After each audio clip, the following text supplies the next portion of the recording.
Nou, wij willen uiteindelijk 40.000 bezoekers. En in 2024. Een hield iets professioneler museum worden. Bij de Spitkate op Harkema willen ze grote stappen zetten. Van Takomiro krijgt het museum een structurele gemeentelijke subsidie van €50.000. En dus kan er onder oren een betellen coördinator aan het werk. Dit weer eigenlijk de stap wat we net aan moesten.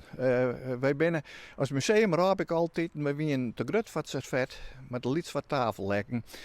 De organisatie is zo groot worden. Eigenlijk is het best wel een heel groot bedrijf. We hebben misschien wel 80, 90 mensen mij besteld binnen. Ja, en dat moest op een goede manier organiseren, omdat het oors gewoon moeilijk te doen is. De allereerste waren hier in dit huis. Dit weer haar huis. En dan weer men tevreden. Want het weer hier alle keer jarenmoord en nog eens jarenmoord. Ja?